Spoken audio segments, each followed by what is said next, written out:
दिल्ली में भाजपा अधिवेशन का दूसरा दिन। बीजेपी शासित राज्यों के मुख्यमंत्री परिषद की होगी बैठक। पीएम मोदी के भाषण के साथ होगा समापन। पंजाब हरियाणा बॉर्डर पर डटे किसान। चंडीगढ़ में केंद्र से मीटिंग आज। हरियाणा में 19 फरवरी तक इंटरनेट बंद। पंजाब में फ्री रहेंगे टोल। पीएम मोदी के दौरे से पहले जम्मू में ड्रोन उड़ाने पर पाबंदी। पीएम मोदी की 20 फरवरी को जम्मू की करेंगे यात्रा। रैली में 1 लाख लोगों को जुटाने का लक्ष्य। मां वैष्णो के दरबार भी जा सकते हैं। अगले सप्ताह भारत दौरे पर आएंगे ग्रीक पीएम। क्यारिकोस और रायर्स डायलॉग में होंगे मुख्य अतिथि। हिमाचल बजट पेश। मुख्यमंत्री सुखविंदर सुक्खू ने पेश किया 58,444 करोड़ का बजट। बजट में कई बड़ी घोषणाएं। राज्यसभा चुनाव को लेकर मतदान से पहले सपा में बगावत की सुगबुगाहट। कई नेताओं ने खोला मोर्चा तो कई हुए बागी। आप देख रहे हैं के न्यूज, खबरों का सारथी। नमस्कार, स्वागत है आपका देश के बात में और मैं हूं आपके साथ अवंतिका अवस्थी। रुक करते हैं आज की तमाम बड़ी खबरों की ओर, जहां पर दिल्ली में भाजपा अधिवेशन का आज दूसरा दिन है। प्रधानमंत्री नरेंद्र मोदी के भाषण के साथ होगा समापन। तो राष्ट्रीय अधिवेशन का प्रधानमंत्री के भाषण के बाद समापन किया जाएगा। बीजेपी शासित राज्यों की सीएम परिषद की आज बैठक होनी है, जिसमें प्रधानमंत्री नरेंद्र मोदी और बीजेपी अध्यक्ष जेपी नड्डा लेंगे बैठक। बीजेपी शासित राज्यों की सीएम परिषद की बैठक होनी है आज। प्रधानमंत्री नरेंद्र मोदी और बीजेपी अध्यक्ष जेपी नड्डा लेंगे बैठक। बीजेपी शासित राज्यों के सीएम और डिप्टी सीएम होंगे शामिल। आज दोपहर 3:30 बजे भारत मंडपम में होगी बैठक। खबर राजधानी दिल्ली से, जहां पर भाजपा अधिवेशन का दूसरा दिन है आज अधिवेशन का दूसरा दिन और प्रधानमंत्री नरेंद्र मोदी के भाषण के बाद इस अधिवेशन का समापन किया जाएगा। बीजेपी शासित राज्यों की सीएम परिषद की बैठक होनी है आज। वहीं प्रधानमंत्री नरेंद्र मोदी और बीजेपी अध्यक्ष जेपी नड्डा इस बैठक में लेंगे हिस्सा और बीजेपी शासित राज्यों की मुख्यमंत्री परिषद की आज बैठक होनी है। प्रधानमंत्री नरेंद्र मोदी और बीजेपी अध्यक्ष जेपी नड्डा लेंगे इस बैठक में हिस्सा। बीजेपी शासित राज्यों के सीएम और डिप्टी सीएम होंगे इसमें शामिल। आज दोपहर 3:30 बजे भारत मंडपम में होगी बैठक। दिल्ली में भाजपा अधिवेशन का दूसरा दिन आज। प्रधानमंत्री नरेंद्र मोदी के भाषण के बाद इस अधिवेशन का समापन किया जाएगा। तो वहीं आज बीजेपी शासित राज्यों के मुख्यमंत्रियों की बैठक होनी है। बीजेपी शासित राज्यों की सीएम परिषद की आज बैठक होनी है, जिसमें प्रधानमंत्री नरेंद्र मोदी और बीजेपी अध्यक्ष जेपी नड्डा इस बैठक की अध्यक्षता करेंगे।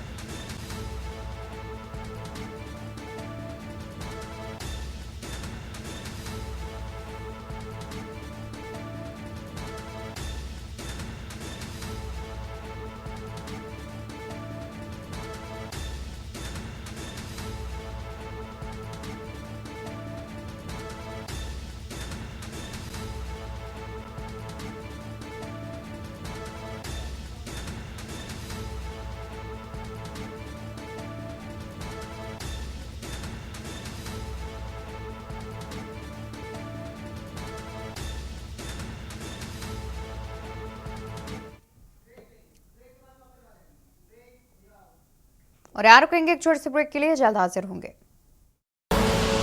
आप देख रहे हैं के न्यूज, खबरों का सारथी। ब्रेक से वापस आ चुके हैं, रुक करेंगे खबरों की ओर। खबर आपको बता दें, जहां पर दिल्ली में भाजपा अधिवेशन का दूसरा दिन आज पीएम मोदी के भाषण के साथ होगा समापन। पीएम मोदी के भाषण के साथ किया जाएगा समापन। और इसी खबर पर ज्यादा जानकारी के लिए हमारे साथ संवाददाता प्रवेश शर्मा जुड़े हुए हैं राजधानी दिल्ली से।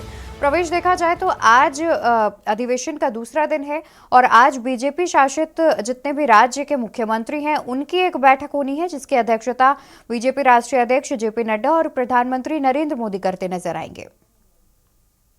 बिल्कुल, देखिए मैं आपको बता दूं कि बीजेपी की जो राष्ट्रीय कार्यकारिणी की बैठक है वो दिल्ली में चल रही है और आज दूसरा दिन है और आखिरी दिन भी मैं कहूंगा। और लगातार एक रूपरेखा तैयार की गई थी लोकसभा चुनाव को लेकर चर्चा करने के लिए। विशेष रूप से जो है सभी राज्य से जो बीजेपी शासित राज्य है वहां के मुख्यमंत्री, विधायक, सांसद सभी को वहां पर मौजूद रहना था। और सबसे बड़ी बात है कि एक रूपरेखा के तहत सभी को जो है जीत का मंत्र, जो 400 पार जो सीट के लिए बीजेपी ने उद्देश्य रखा है या प्रधानमंत्री मोदी ने रखा है, उसको लेकर चर्चा होनी है। और सबसे बड़ी बात है कि प्रधानमंत्री मोदी लगभग 3:30 या 4 बजे अपने समापन भाषण देकर इस कार्यक्रम का समापन करेंगे। लेकिन बैठक का दौर जो है सुबह 10 बजे से शुरू हो जाता है, जिसमें अलग अलग पदाधिकारी के साथ जो है विशेष रूप से बीजेपी के जो चर्चा की जाती है, जो उनको बताते हैं, उनको मंत्र देते हैं कि आपको किस प्रकार से जो है जो 400 पार का लक्ष्य है उसको पार करना है। और उस मंत्र के तहत जो है सभी का अपना अलग अलग समय बटा हुआ है, सबके साथ बैठक होती है, सबसे आदान प्रदान होता है, पूछा जाता है,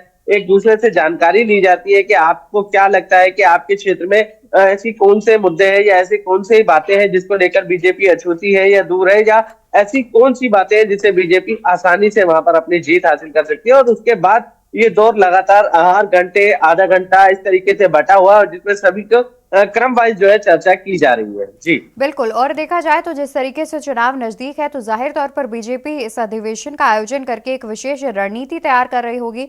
लेकिन अगर देखा जाए तो क्या इसमें जो अहम मुद्दे हैं, अगर उनकी बात की जाए तो कौन कौन से ऐसे अहम मुद्दे हैं जिनको लेकर के बीजेपी विशेष तौर पर रणनीति बना सकती है? बिल्कुल, देखिए मैं आपको बता दूं कि महिला, शिक्षा, युवा और विशेष तौर से अब किसानों का मुद्दा, ये सारे मुद्दे ऐसे हैं जिसको लेकर बैठक में चर्चा की जा रही है। और चर्चा में सिर्फ और सिर्फ एक आदान प्रदान नहीं है बल्कि उसका समाधान करने की भी कोशिश की जा रही है। बात की जा रही है कि अगर ये मुद्दे हैं या इन मुद्दों की समाप्ति के लिए हमें क्या करना चाहिए, कौन से कदम उठाने चाहिए, उस पर विशेष रूप से चर्चा हो रही है। और यही वजह है कि ये जो 2 दिन का अधिवेशन है सिर्फ और सिर्फ लोकसभा चुनाव को देखते हुए रखा गया था। और पूरी कार्यकारिणी की बैठक में जितने भी बीजेपी के पदाधिकारी, सदस्य सब मौजूद हैं और उनको सीधा मैं ये कहूंगा प्रधानमंत्री मोदी की तरफ से जो आदेश पारित हो गया है उनको काम पे लगने के लिए जो है दिशा निर्देश दे दिए जाएंगे और उस दिशा निर्देश के तहत अब उन्हें लोकसभा चुनाव की तैयारी करनी है। बिल्कुल, जाहिर तौर पर जिस तरीके से अनुमान लगाया जा रहा है कि चुनाव नजदीक आ रहे हैं, उससे पहले कहीं ना कहीं बीजेपी भी अपनी तैयारियों में जुट गई है। बहुत शुक्रिया प्रवेश आपका, आप जुड़े रहिए, हम आगे भी आपसे अपडेट लेते रहेंगे। फिलहाल बहुत शुक्रिया आपका।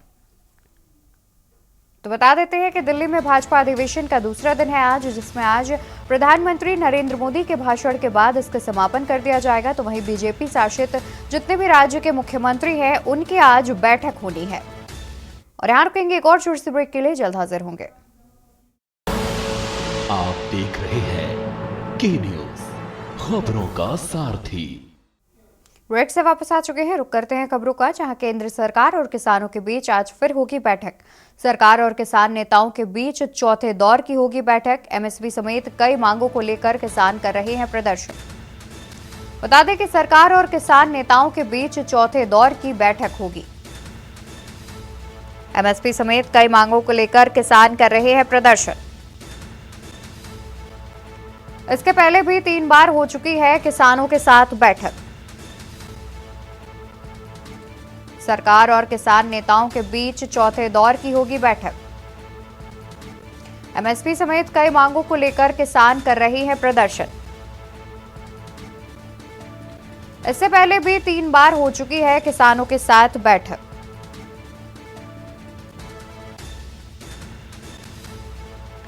और इसी खबर पर ज्यादा जानकारी के साथ हमारे साथ संवाददाता प्रवेश शर्मा जुड़े हुए हैं। प्रवेश, देखा जाए तो आज फिर से एक बार चौथे दौर की बैठक होनी है किसानों और केंद्र सरकार के बीच, जिसमें कई अहम मुद्दे हैं जो कि किसान सरकार के समक्ष रख सकती है। क्या अनुमान लगाया जा रहा है कि इस बार की बैठक सफल हो पाएगी? बिल्कुल, देखिए सबसे बड़ी बात पहले मैं आपको बता दूं कि जो किसान है पंजाब हरियाणा के विशेष रूप से जो है दिल्ली आने के लिए शंभू बॉर्डर पर डटे हुए हैं और आज उनका छठा दिन है। लगातार वो सरकार से मांग कर रहे हैं कि एमएसपी का मुद्दा है, फसल बीमा का मुद्दा है, इसके अलावा पेंशन का मुद्दा है, जिसको लेकर पेच फंसा हुआ है। और लगभग 3 बार वार्ता हो भी चुकी है लेकिन उसके बाद भी कोई हल नहीं निकला है और किसान अभी भी डटे हुए हैं। अब मैं आपको बता दूं आज शाम 6 बजे के आसपास फिर से चंडीगढ़ में 4वीं मुलाकात होनी है, 4थी बैठक होनी है, जबकि 3 वार्ता पहले फेल हो चुकी है। लेकिन मैं आपको एक अहम जानकारी दे रहा हूँ, सूत्रों के हवाले से मुझे खबर मिली है कि सरकार आज इस मुद्दे को शांत कर देगी या ये कहें इसका निपटारण कर देगी, क्योंकि बताया ये जा रहा है कि सरकार आज एमएसपी की मांग भी शायद किसानों की मानकर इस मुद्दे को बिल्कुल शांत कर देगी, ताकि किसानों का जो ये आंदोलन है वो शांत हो जाए। जी बिल्कुल, वहीं देखा जाए तो लगातार कई ऐसी बैठकें भी पहले भी हुई हैं जो कि असफल रही हैं। तो कहीं ना कहीं किसान जो है उनकी जो मांगे हैं उनको लेकर के केंद्र सरकार कुछ मांगों पर तो सहमति दर्शा रही है, लेकिन कुछ ऐसी मांगे हैं जो कि केंद्र सरकार नहीं मान रही है। उनका कहना है कि वो एक समिति गठित करेगी और उसके बाद देखा जाएगा जो भी होगा। लेकिन उसके बावजूद किसान की जो मांग है लगातार दिल्ली कूच करने की मांग, वो किसानों की ओर से लगातार उठती जा रही है। तो क्या ये भी अनुमान लगाया जा सकता है कि जब अगर आज एमएसपी की बात केंद्र सरकार मान लेती है और एमएसपी पर सहमति बन जाती है, तो क्या किसान जो है वो दिल्ली कूच करने की मांग पर जो अड़े हुए हैं तो वो अपनी मांग जो है दरकिनार कर देंगे? बिल्कुल, देखिए सबसे बड़ी बात पहले मैं आपको बता दूं कि 8 फरवरी को किसानों ने नोएडा में आंदोलन किया और 12 फरवरी से ये पंजाब हरियाणा के किसान आंदोलन कर रहे हैं, और 16 फरवरी को जो है पश्चिमी उत्तर प्रदेश के जो मैं कहूंगा संयुक्त किसान मोर्चा के अध्यक्ष है राकेश टिकैत, उन्होंने भारत बंद का आह्वान किया था। लेकिन असर भले ही उसका मिला जुला दिखा था, लेकिन सरकार को ये बात लोकसभा चुनाव पे कहीं ना कहीं साफ तौर पर दिखाई दे रही है कि किसानों का मुद्दा कहीं ना कहीं चुनाव पे जो है टकराव करेगा, कहीं ना कहीं चुनाव में उनको नुकसान पहुंचा सकता है। और यही वजह है कि सरकार लगातार इस बात पर चिंतित है, या मैं आपको साफ तौर पर कहूं विचार कर रही है कि 13 में से 10 मांगे तो किसानों की पहले ही मांगी जा चुकी है, लेकिन सिर्फ 3 मुद्दे ऐसे हैं जिसको लेकर पेच फंसा हुआ है, और सरकार ने आज उन मुद्दों पर भी मुझे लगता है कि विराम लगाने की पूरी कोशिश कर दी है। और मैं आपको साफ तौर पर बता रहा हूं कि पश्चिमी उत्तर प्रदेश से जो राकेश टिकैत है, उन्होंने कल मुजफ्फरनगर में एक अपना आह्वान किया था, किसानों को बुलाया था, जिसमें ये तय किया है कि अगर आज की वार्ता फेल होती है तो वो फिर से जो है 21 फरवरी, 26 फरवरी और 27 फरवरी को विशेष रूप से मैं बता दूं कि उत्तराखंड के किसानों के साथ गाजीपुर बॉर्डर को घेरने की घोषणा वो कर चुके हैं। लेकिन उससे पहले ही सरकार को ये अंदेशा है कि किसानों का मुद्दा लोकसभा चुनाव को छूता हुआ है, अछूता नहीं है। तो सरकार आज पूर्णतः इसका निपटारा करने पर जो है विचार कर रही है। और मैं आपको बता दूं, फिर से मैं रिपीट कर रहा हूं, सूत्रों के हवाले से मुझे आज ये खबर मिल चुकी है कि किसानों का जो ये आंदोलन है, आज उसको विराम देने के लिए सरकार उनकी मांगों को मानती हुई नजर आए। जी बिल्कुल, जिस तरीके से देखा जाए तो किसान अपनी मांगों पर अड़े हुए हैं, तो कहीं ना कहीं केंद्र सरकार जाहिर तौर पर उनकी मांगों को मानने की पूरी कोशिश करेगी, जिससे किसान जो लगातार आंदोलन कर रहे हैं उस पर विराम लग सके। बहुत शुक्रिया प्रवेश आपका ज्यादा जानकारी हमारे दर्शकों तक पहुंचाने के लिए। और बता दें कि इसी खबर पर ज्यादा जानकारी के साथ हमारे साथ ब्यूरो चीफ विनोद गुप्ता भी फोन लाइन पर जुड़े हुए हैं। विनोद जी, देखा जाए तो जिस तरीके से जानकारी सामने आ रही है कि आज फिर से एक बार केंद्र सरकार और किसानों के बीच बैठक होनी है, चौथे दौर की यह बैठक होगी, जिसमें अनुमान लगाया जा रहा है कि इस बार केंद्र सरकार जो है वो किसानों की सारी मांगे मानकर जो आंदोलन हो रहा है इस पर एक पूर्ण विराम लगा सकती है। देखिए, बिल्कुल मंत्री का अगर बात करें, आज शाम को 6 बजे दोबारा से केंद्रीय मंत्री और किसानों के बीच जो है बैठक होने जा रही है चंडीगढ़ के अंदर। और सबसे बड़ी बात, एक जो गैर राजनीतिक दल के जो संयुक्त मोर्चा किसान के जो नेता है दल्लेवाल, उन्होंने स्पष्ट कहा कि जब तक सरकार अध्यादेश नहीं लाती एमएसपी पर, तो कहीं ना अगर सरकार अध्यादेश लाती है एमएसपी पे, तो कहीं ना कहीं विराम लग जाएगा। और मेरा सबसे बड़ी चीज ये है कि अगर अध्यादेश आता है तो अध्यादेश लाने के लिए कम से कम 6 महीने का समय होता है सरकार के पास।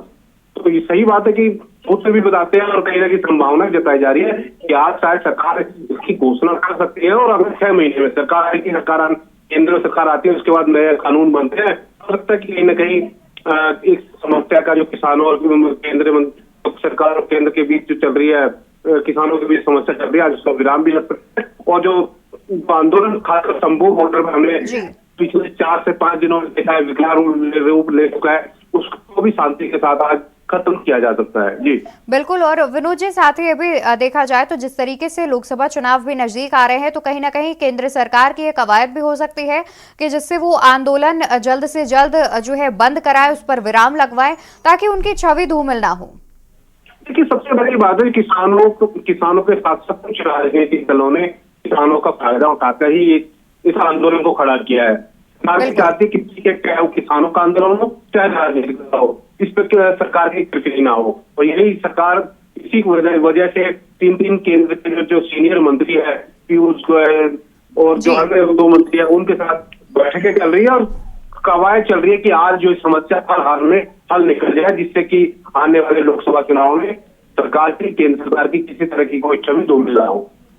बिल्कुल, जाहिर तौर पर जिस तरीके से चुनाव भी नजदीक आ रहे हैं तो कहीं ना कहीं केंद्र सरकार भी ये चाहती है कि उनकी छवि धूमिल ना हो, और जिस तरीके से विपक्षी संगठन लगातार किसानों का साथ दे रहे हैं तो उससे चुनाव में कहीं ना कहीं विपक्षी संगठन को इसका फायदा ना मिले, इसको लेकर के भी बीजेपी कहीं ना कहीं सजग नजर आ रही है। बहुत शुक्रिया आपका तमाम जानकारी हमारे दर्शकों तक पहुंचाने के लिए।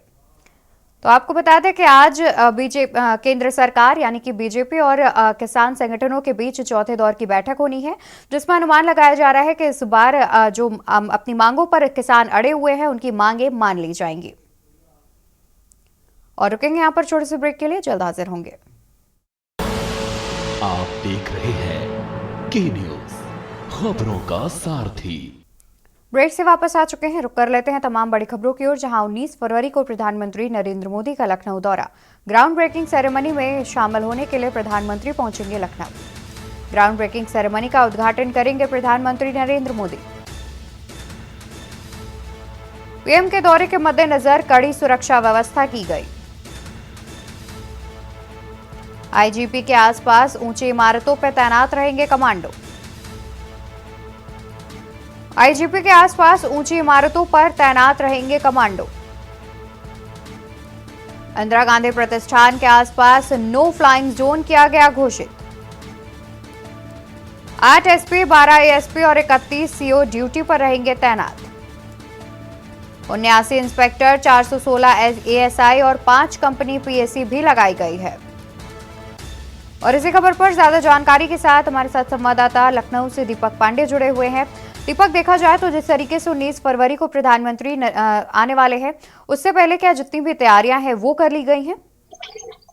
जी बिल्कुल, अगर बात की जाए देखिए प्रधानमंत्री के दौरे की, तो कल ग्राउंड ब्रेकिंग सेरेमनी में शामिल होने वाले हैं। कहीं ना कहीं जिस तरह से बात करें अगर सुरक्षा व्यवस्था की, तो सुरक्षा व्यवस्था की चाक चौबंद व्यवस्था कर ली गई। चाहे बात की जाए कमांडो की, आईजी रिपोर्ट की बात करें या आईबी रिपोर्ट की बात करें या तमाम मुद्दों की बात करें, सुरक्षा के लिहाज से बात की जाए तो तमाम कंपनियां लगाई गई हैं। इस मौके पर किस तरह से किसी भी घटना को डिप्लॉय करना है, चाहे 8 एसएसपी लगाए गए, 8 एसपी लगाए गए, और जिस तरह से इंस्पेक्टर की बात की जाए 79 से ज्यादा इंस्पेक्टर है, 416 सिपाही को से ज्यादा दरोगा लगाए गए। और जिस तरह से बात करें पीएससी की, तो 4 से 5 बटालियन पीएससी को भी लगाया गया। और बात की जाए जब भी प्रधानमंत्री का दौरा रहता तो सबसे पहले एसपीजी उस दायरे को अपने घेरे में ले लेती है, क्योंकि जिस तरह से अगर प्रधानमंत्री के दौरे से पहले एसपीजी आती है, बाकायदा उस जगह का निरीक्षण करती है, निरीक्षण करने के बाद ही कार्यक्रम को प्रस्तावित करने का अनुमोदन करती है। तो यही कारण है कि जिस तरह से चाहे बात की जाए आसपास के जो आईजीपी के पास ऊंची इमारतें हैं या आसपास के पास जो जगह है वहां भी सघन तलाशी की जा रही है, और जो आसपास की ऊंची इमारतें हैं वहां पर भी कमांडो तैयार किए गए, पैरा मिलिट्री फोर्स भी तैयार की गई, ताकि आने वाले समय में जिस तरह से भव्य तरीके से ग्राउंड ब्रेकिंग सेरेमनी का कार्यक्रम आयोजित होने जा रहा है, तो इसमें कोई दखल अंदाजी ना हो। इसको लेकर कहीं ना कहीं यूपी सरकार और मुख्यमंत्री योगी आदित्यनाथ लगातार ग्राउंड ब्रेकिंग की जायजा भी ले रहे हैं। कल ही हमने देखा कि मुख्यमंत्री योगी आदित्यनाथ आईजीपी पहुंचे थे, जहां अधिकारियों से बैठक की, उन्होंने बातचीत की, सुरक्षा का जायजा लिया, तमाम मुद्दों पर बातचीत की। अब देखने वाली बात यह होगी कि आखिर जिस तरह से बात करें लगातार उत्तर प्रदेश विकास की ओर बढ़ रहा है, और ग्राउंड ब्रेकिंग सेरेमनी के माध्यम से कहीं ना कहीं युवाओं को रोजगार मिलने के लिए सजग हो रही है सरकार। और जिस तरह से बात करें अलग अलग विभागों की तरफ से बड़ा निवेश आने की तैयारी लखनऊ की धरती पर हो चुकी है।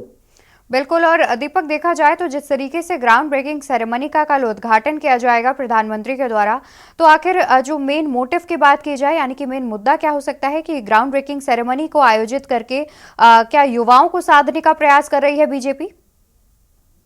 जी अगर बात की जाए ग्राउंड ब्रेकिंग सेरेमनी की, तो कहीं ना कहीं उत्तर प्रदेश के जो मुख्यमंत्री योगी आदित्यनाथ है, लगातार उत्तर प्रदेश के विकास के लिए, उत्तर प्रदेश की जो मूलभूत आवश्यकताएं हैं या पर्यटन की बात करें या तमाम विभागों की बात करें, जहां भी अभी थोड़ी कमियां है या कुछ चीजें कमी है, तो उसको कहीं ना कहीं इस ग्राउंड ब्रेकिंग सेरेमनी के माध्यम से बड़े स्तर पर निवेश करवाकर कहीं ना कहीं जो जगह खाली है या जो लोग अभी जो बेरोजगार है, जो युवाओं के रोजगार सृजन करने के लिए कहीं ना कहीं नई तरीके से योजनाएं लाई जाएंगी, और इसके माध्यम से आने वाले समय में जो उत्तर प्रदेश के युवा को बड़े स्तर पर रोजगार सृजन किया जाएगा। और साथ ही साथ बता दें कि देश में आने वाले समय में 2024 के लोकसभा चुनाव, ऐसे में कहीं ना कहीं भारतीय जनता पार्टी की बात की जाए तो ये चाहती भी है कि अगर प्रदेश में सरकार है तो बड़े स्तर पर युवाओं को फायदा दिया जाए, और जो लोग है उत्तर प्रदेश में, जो राजगीर है या बाहर जाते थे लोग, उनको उत्तर प्रदेश में ही काम मिल सके। और वहां पे सबसे बड़ी बात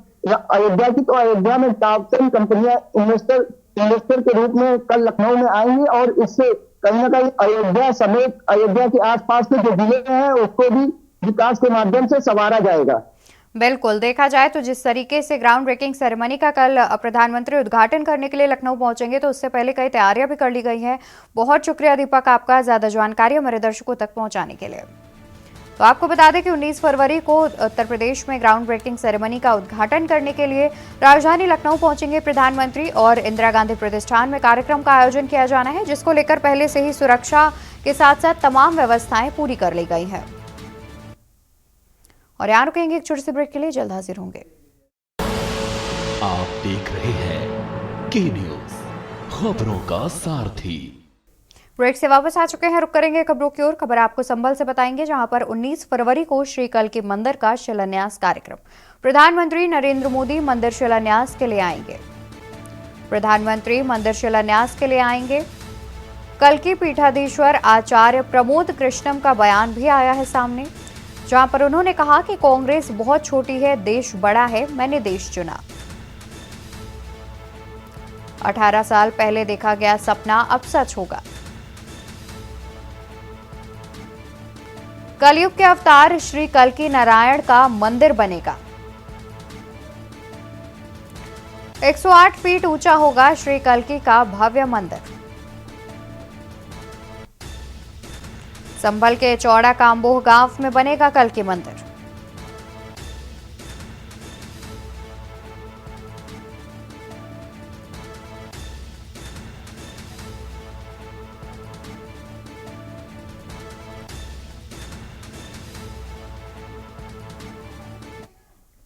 खबर रायबरेली से, जहां पर आग के तांडव में 5 लोग झुलसे। आग में झुलसने से 3 लोगों की हालत हुई नाजुक। वहीं तारपीन के तेल को अवैध तरीके से भरने के दौरान हुआ हादसा।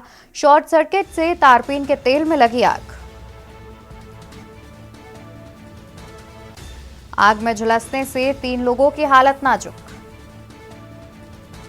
तारपीन के तेल को अवैध तरीके से भरने के दौरान हुआ हादसा।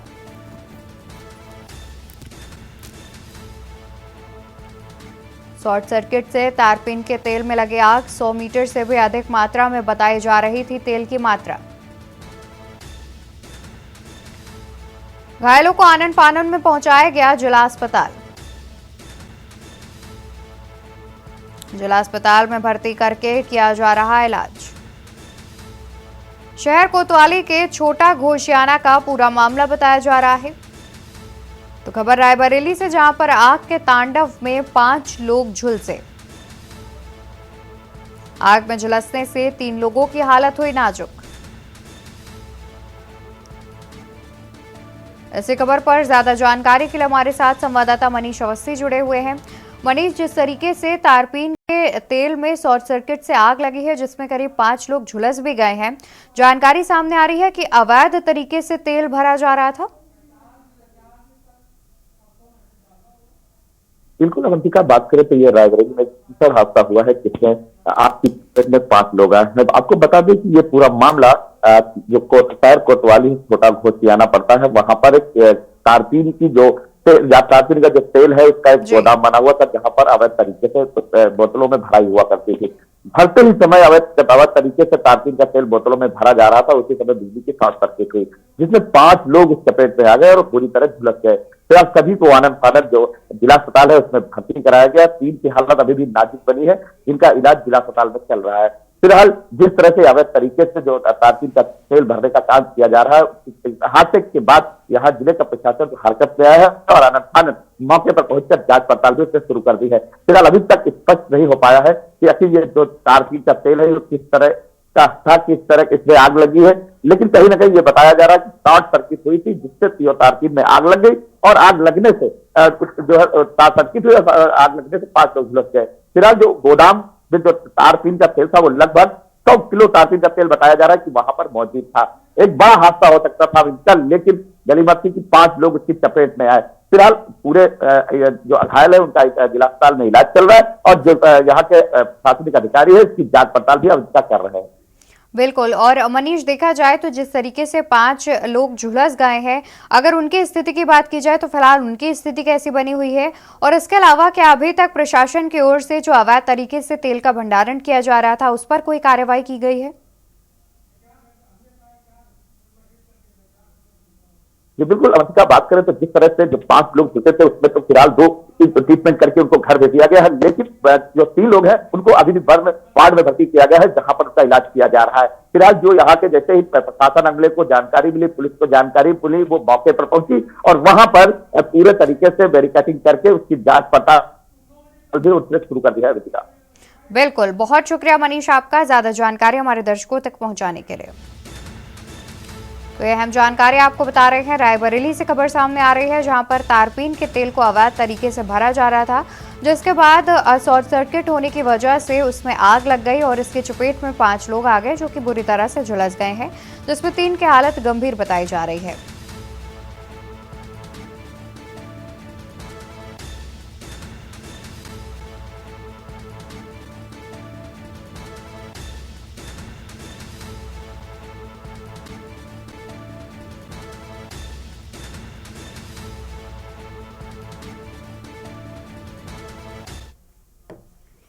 खबरों में आगे बढ़ेंगे, लेकिन उससे पहले यहाँ रुकेंगे एक छोटे से ब्रेक के लिए। आप देख रहे हैं के न्यूज, खबरों का सारथी।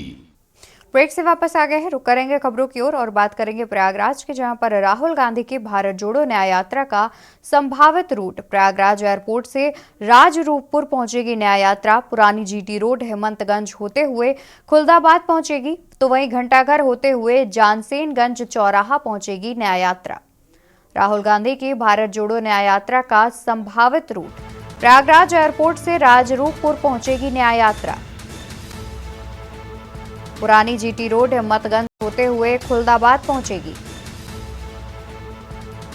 घंटाघर होते हुए जानसेनगंज चौराहा पहुंचेगी न्याय यात्रा। खबर प्रयागराज से, जहां पर राहुल गांधी की भारत जोड़ो न्याय यात्रा का संभावित रूट प्रयागराज एयरपोर्ट से राजरूपपुर पहुंचेगी न्याय यात्रा। पुरानी जीटी रोड हिम्मतगंज होते हुए खुलदाबाद पहुंचेगी, घंटाघर होते हुए जानसेनगंज चौराहा पहुंचेगी न्याय यात्रा।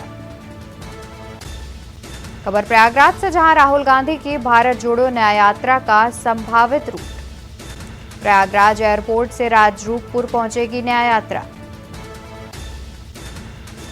पुरानी जीटी रोड हिम्मतगंज होते हुए खुलदाबाद पहुंचेगी न्याय यात्रा। घंटाघर होते हुए जानसेनगंज चौराहा पहुंचेगी न्याय यात्रा। राहुल गांधी की भारत जोड़ो न्याय यात्रा का संभावित रूट प्रयागराज एयरपोर्ट से राजरूपपुर पहुंचेगी न्याय यात्रा। पुरानी जीटी रोड हिम्मतगंज होते हुए खुलदाबाद पहुंचेगी।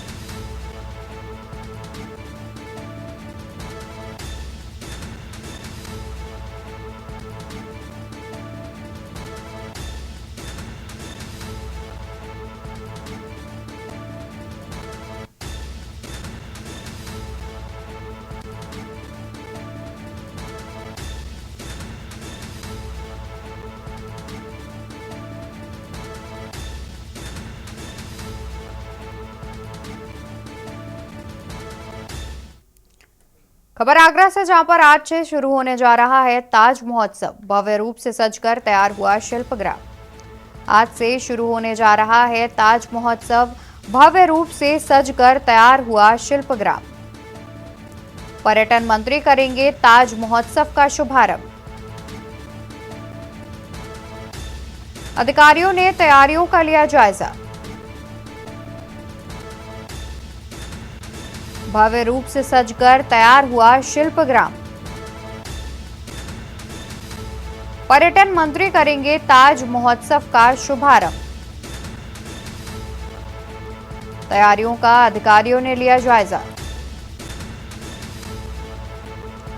मंडलायुक्त डीएम सहित पहुंचे तमाम अधिकारी। खबर आगरा से, जहां पर आज से शुरू होने जा रहा है ताज महोत्सव। भव्य रूप से सजकर तैयार हुआ शिल्पग्राम। पर्यटन मंत्री करेंगे ताज महोत्सव का शुभारंभ। तैयारियों का अधिकारियों ने लिया जायजा।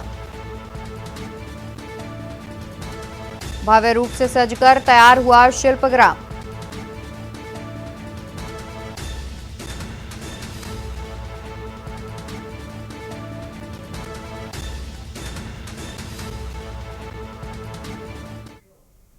खबर राजधानी से, जहां पर यूपी पुलिस भर्ती की परीक्षा का दूसरा दिन आज। दूसरे दिन की परीक्षा के लिए भी सुरक्षा व्यवस्था पुख्ता। दूसरे दिन की परीक्षा के लिए सुरक्षा व्यवस्था पुख्ता। 75 जनपदों में 2385 केंद्रों पर हो रही परीक्षा।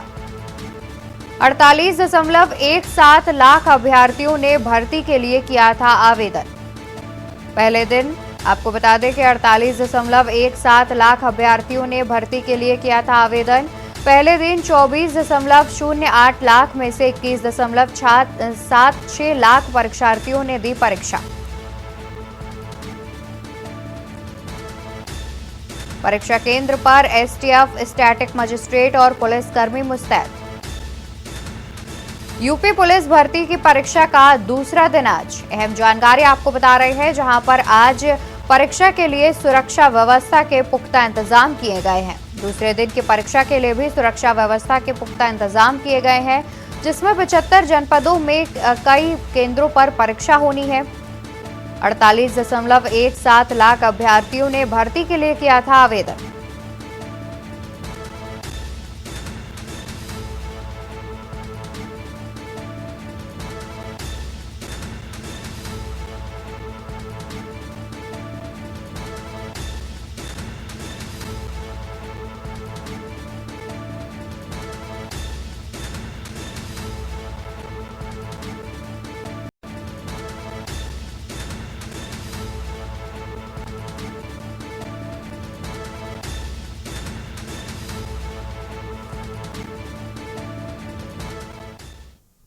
बहराइच से खबर बता दें, जहां पर पुलिस भर्ती परीक्षा को लेकर प्रशासन अलर्ट। बहराइच में 2 पालियों में हो रही है पुलिस भर्ती परीक्षा। बहराइच में 2 पालियों में हो रही है पुलिस भर्ती परीक्षा। जिले में परीक्षा के लिए बनाए गए 14 परीक्षा केंद्र।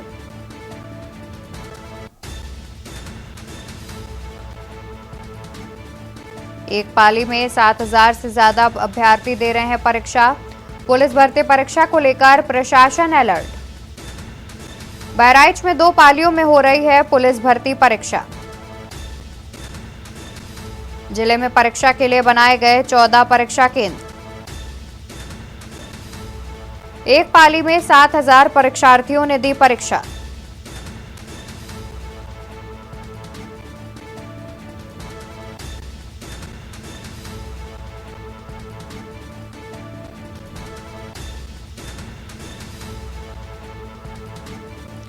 जिले में परीक्षा के लिए बनाए गए 14 परीक्षा केंद्र। एक पाली में 7000 परीक्षार्थियों ने दी परीक्षा।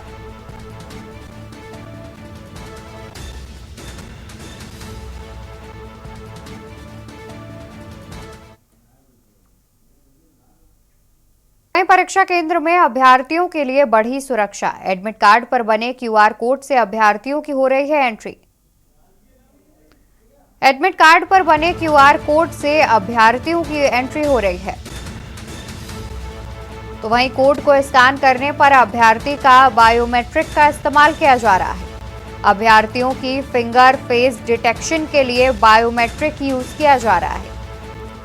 परीक्षा केंद्र में अभ्यर्थियों के लिए बढ़ी सुरक्षा। एडमिट कार्ड पर बने क्यूआर कोड से अभ्यर्थियों की एंट्री। कोड को स्कैन करने पर अभ्यर्थी का बायोमेट्रिक का इस्तेमाल। अभ्यर्थी की फिंगर फेस डिटेक्शन के लिए बायोमेट्रिक यूज। परीक्षा केंद्र में अभ्यर्थियों के लिए बढ़ी सुरक्षा।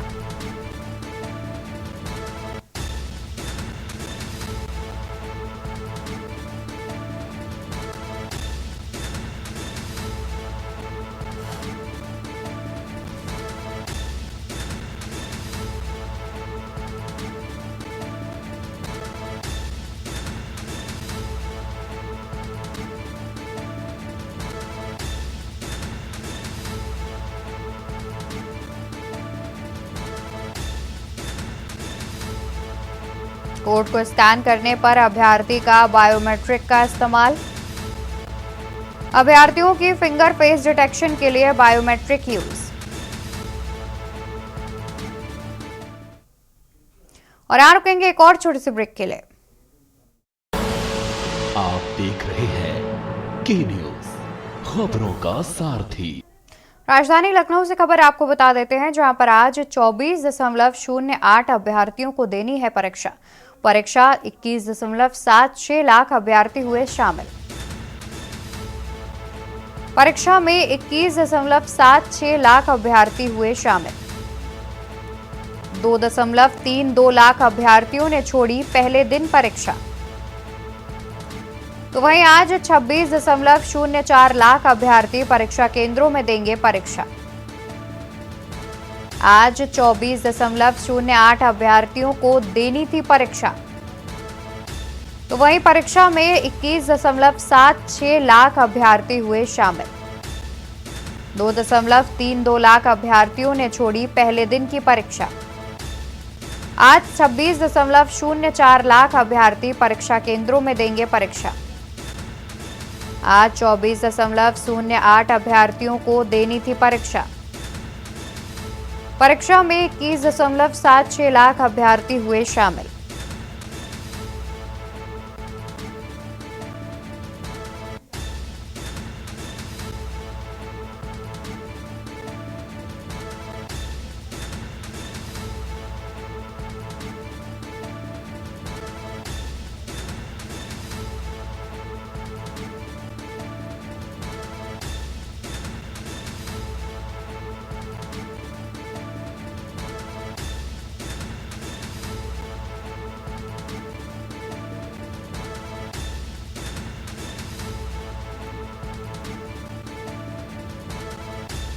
आज करीब 24 लाख अभ्यर्थियों को देनी थी परीक्षा।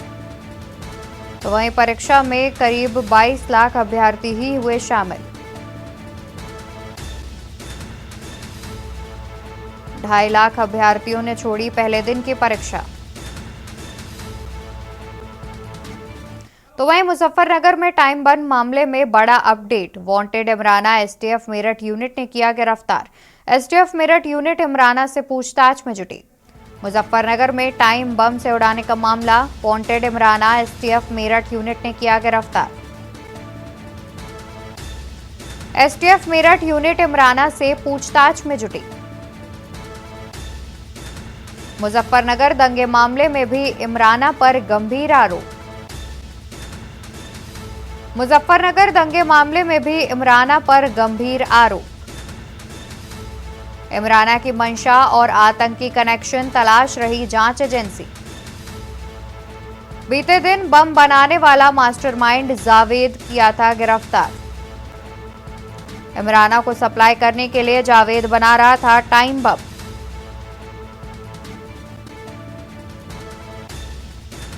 मुजफ्फरनगर में टाइम बम मामले में बड़ा अपडेट आया सामने, जिसमें वांटेड इमराना को एसटीएफ मेरठ यूनिट ने किया गिरफ्तार।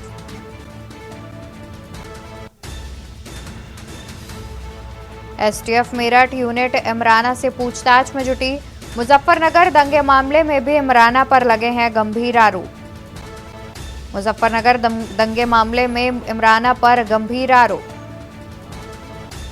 इमराना की मंशा और आतंकी कनेक्शन तलाश रही जांच एजेंसी।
और यहाँ रुकेंगे एक और छोटे से ब्रेक के लिए।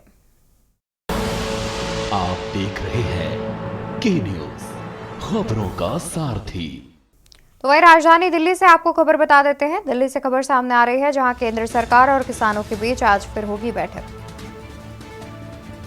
सरकार और किसान नेताओं के बीच चौथे दौर की होगी बैठक। एमएसपी समेत कई मांगों को लेकर किसान कर रहे हैं प्रदर्शन। इससे पहले भी 3 बार हो चुकी है किसानों के साथ बैठक। सरकार और किसान नेताओं के बीच चौथे दौर की होगी बैठक। एमएसपी समेत कई मांगों को लेकर किसान कर रहे हैं प्रदर्शन। इससे पहले भी 3 बार हो चुकी है किसानों के साथ बैठक। किसानों की मांगों पर नहीं निकला है अब तक कोई समाधान।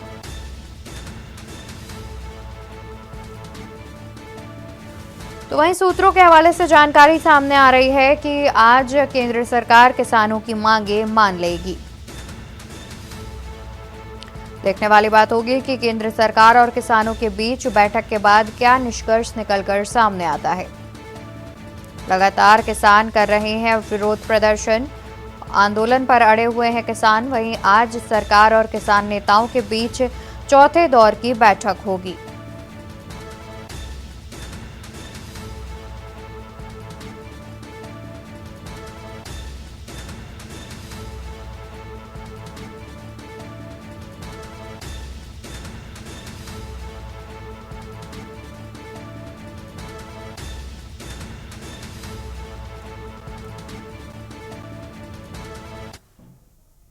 देश के बात में फिलहाल के लिए बस इतना ही। ऐसी बड़ी खबरों के लिए आप बने रहिए के न्यूज इंडिया के साथ। नमस्कार। आप देख रहे हैं के न्यूज, खबरों का सारथी।